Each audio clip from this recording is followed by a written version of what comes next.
Farmer protest जो international attention gain कर लेता है जब रिहाना बात करती है why aren't you talking about this. उसके बाद ग्रेटा थनबर्ग आती है जो अपने ट्वीट में टूल किट को शेयर करती है और फार्मर प्रोटेस्ट को इंटरनेशनल सपोर्ट मिल रहा है। फार्मर प्रोटेस्ट आज की डेट में इंटरनेशनल पे ट्रेंडिंग टॉपिक बन गया क्योंकि अब ये बात सिर्फ फार्मर्स की नहीं रह गई, ये बात हो गई ह्यूमन राइट्स की। ग्रेटा थनबर्ग के अगर हम ट्वीट की बात करें तो ग्रेटा थनबर्ग का जो ट्वीट होता है जिसमें वो टूल किट का जिक्र करती हैं और उसमें बाद में जिसे डिलीट कर दिया जाता है उसमें वो दो संस्थाओं को टैग करती हैं। वो दो संस्थाएं थी एफएफएफ इंडिया और एक्स रिबेलियन इंडिया। ये एफएफएफ इंडिया है वो फ्राइडे फॉर फ्यूचर की इंडियन यूनिट है जिसकी वन ऑफ द फाउंडर दिशा रावी खुद है। लेकिन वो ट्वीट कंट्रोवर्सी और ज्यादा क्रिएट कर देता है और जब ये देशद्रोही की बात बीच में ऐसे आने लगती है, जो टूल किट होता है उसका जो लिंक है वो पोएटिक जस्टिस फाउंडेशन जो कि एक प्रो खालिस्तानी संस्था है उससे लिंक निकलते हैं उसकी। और दिशा रावी ही नहीं, उसके साथ साथ निकिता जैकब और शांतनु मोल ने भी अरेस्ट किया जाता है।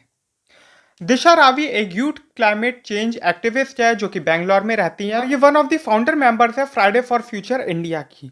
और उसी के साथ साथ ये MAPA एक संस्था है उसकी भी ये मेंबर है। MAPA का मतलब होता है most affected people and areas. इस संस्था का ये काम है कि जितने भी अफेक्टेड कंट्रीज है या फिर हम बात करें उन कंट्रीज की या उन एरियाज की जो सबसे ज्यादा झेलते हैं, जिनके सबसे बड़ी प्रॉब्लम है क्या, कार्बन एमिशन और क्लाइमेट चेंज। उसी के साथ साथ इन्होंने कई सारी आवाजें भी उठाई है उन कम्युनिटीज के लिए जो कि नीड में होती है। वो एक एडिटर भी हैं जिन्होंने कई सारे एडिटोरियल्स लिखे हैं for the international youth climate activist.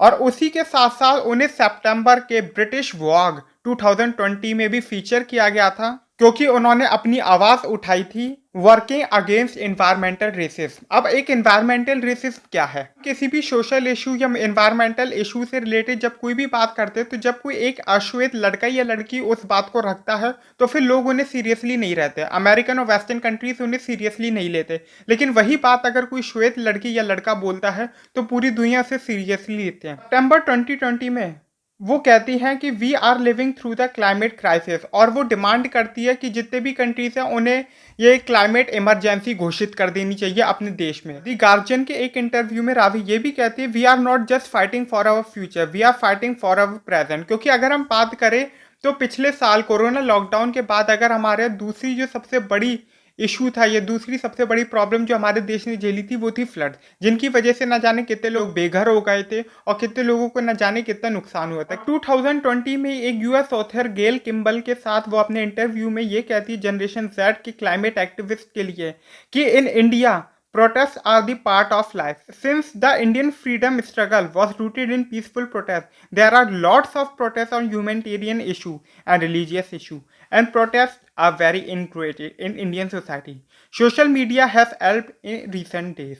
ये पहली बार नहीं हुआ कि जो पुलिस है या हम कह रहे दिल्ली पुलिस ने पहली बार दिशा रावी के खिलाफ कोई एक्शन लिया है। इससे पहले भी आपको याद हो तो प्रकाश जावड़ेकर जो कि ministry of information forest and climate change पर्यावरण मंत्री थे, तो मार्च 2000 में उन्होंने EIA इन्वायरमेंटल इम्पैक्ट असेसमेंट पेश किया था, जिसके बाद जो है उसके रिएक्शन जो फॉर फ्राइडे है उसके इंडियन यूनिट ने कई सारे ईमेल्स भेजे थे, जिसके बाद था और दिशा रावी के खिलाफ दिल्ली पुलिस ने केस भी फाइल किया था। हालांकि ये बात है ये ईमेल इतनी तादाद में गए थे कि उसके बाद दिल्ली पुलिस को अपना जो केस था वो वापस लेना पड़ा। 4 फरवरी को 2021 ग्रेटा थनबर्ग जो है सपोर्ट ऑफ इंडियन फार्मर्स में ट्वीट करती हैं, जिसमें वो एक अपडेटेड टूल किट को भी शेयर करती है।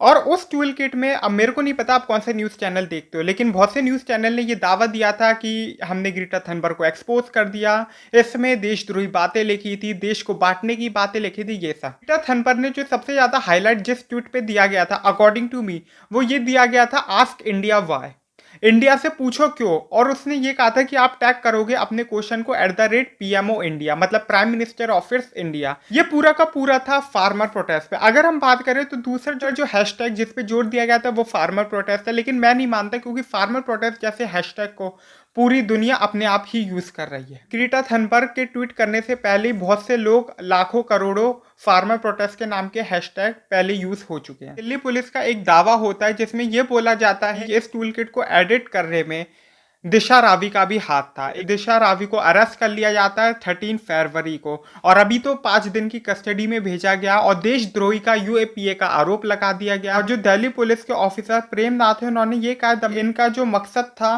वो मिस इन्फॉर्मेशन को फैलाना था, इस लेवल पे फैलाना था कि ये गवर्नमेंट के खिलाफ कुछ ऐसा बड़ा इंसिडेंट क्रिएट कर सके। इंडियन एक्सप्रेस की माने तो दिल्ली पुलिस का ये कहना है कि ये दिशा रावी एक तरह की मास्टरमाइंड है जो कि pro Khalistani poetic justice foundation के साथ मिली हुई थी, और उन्होंने ये भी कहा था to spread the defection against the Indian state. Quint की माने तो दिल्ली पुलिस हालांकि कोई ये प्रूफ नहीं कर पाई है कि 26 जनवरी की घटना या फिर टूल किट का जो कंटेंट है वो आपस में रिलेटेड है। जितनी भी टूल किट या फिर प्रोटेस्ट करने के तरीके हैं वो सारे लॉ फॉल है, इंक्लूडिंग सोशल मीडिया कैंपेन। हालांकि जो दिशा रावी के अरेस्ट की बात है अब तक पूरे इंटरनेशनल प्लेटफॉर्म में छप चुकी थी, चाहे वो BBC न्यूयॉर्क हो, द टेलीग्राफ हो, न्यूयॉर्क टाइम्स हो या फिर द टाइम मैगजीन हो। सारे के सारे जितने भी सेलिब्रिटीज हैं इंटरनेशनल, और इंटरनेशनल सेलिब्रिटीज ही नहीं, उसके साथ इंटरनेशनल सपोर्ट भी मिल रहा है उन्हें इंडिया, आउटसाइड इंडिया और इनसाइड इंडिया। इंडिया के अंदर भी कई सारे जो मिनिस्टर्स हैं, कई सारे जो पब्लिक फिगर्स हैं वो दिशा रावी को सपोर्ट कर रहे हैं। 14 फरवरी को ही 50 से ज़्यादा इंडियन एकेडमिक्स, आर्टिस्ट और एक्टिविस्ट जो है वो एक जॉइंट स्टेटमेंट रिलीज करते हैं support of Disha. The former environmental minister Jairam Ramesh ये ट्वीट करते कंप्लीट एरर टू केस। किसान एकता मोर्चा है वो भी एक ऑफिशियल स्टेटमेंट रिलीज करता है कि वो कंडेम करते हैं दिशा रावी के अरेस्ट को। वो ये बोलती है कि सिर्फ टूल किट को शेयर करना, टूल किट जो कि सिटीजन्स को ये इंफॉर्मेशन देती है कि हम प्रोटेस्ट में क्या क्या झेल रहे हैं, ये शेयर करना कैसे देशद्रोह हो सकता है। ताकि मैं नाम नहीं लूंगा कुछ मीडिया ग्रुप्स का जो दिशा रावी को अजमल कसाब, बुरहान वानी के साथ कंपेयर करते हैं। इसी के साथ साथ अपूर्व नंद जो कि एक एक्टिविस्ट भी और प्रोफेसर भी है दिल्ली यूनिवर्सिटी के, वो ये कहते हैं the government wants to send a very stern message to the young people that who are not allowed to go beyond yourself. If you are a student you shouldn't get interested in the issue or lives of people that are different from you। Ravi की most affected people area को उन्होंने पूरे world में represent किया। Climate change की जितनी भी बड़ी बड़ी काउंसिल हुई है, कमिटीज हुई हैं, उसमें खुद दिशा रावी गई हैं। उन्होंने अपने देश को रिप्रेजेंट किया। मतलब एक आदमी, एक एक्टिविस्ट जो दूसरों के हक की बात करता है, ह्यूमन राइट्स की बात करता है, क्लाइमेट चेंज की बात करता है, उसे देशद्रोही बोल दिया गया है। अपने देश को रिप्रेजेंट करता है इंटरनेशनल प्लेटफॉर्म पे। अब मैं एक पत्रकार है, एक ब्रांडेड सा पत्रकार जो अपने आप को देशभक्त बोलता है, दूसरों को देशभक्त के सर्टिफिकेट बांटता है। हालांकि ये बात अलग है कि वो खुद भी कई बार जेल जा चुका है भ्रष्टाचार के आरोप में, लेकिन हम उसकी बात नहीं करेंगे। वो अक्सर लोगों को ओपिनियन देता है 9 बजे कि एक तरफ आपका देश है और एक तरफ है ये लोग जो देश को बदनाम करने पे तुले हुए हैं। मैं बस उसी के स्टाइल में एक बात पूछना चाहूंगा आप लोगों से। एक तरफ तो ऐसे लोग हैं जो इंटरनेशनल प्लेटफॉर्म्स पे जाते हैं, हमारे देश का प्रतिनिधित्व करते हैं, दूसरों के हक की बात करते हैं, ह्यूमन राइट्स की बात करते हैं, और दूसरी तरफ कुछ ऐसे लोग हैं जो सिर्फ पैसों के लिए बिक जाते हैं।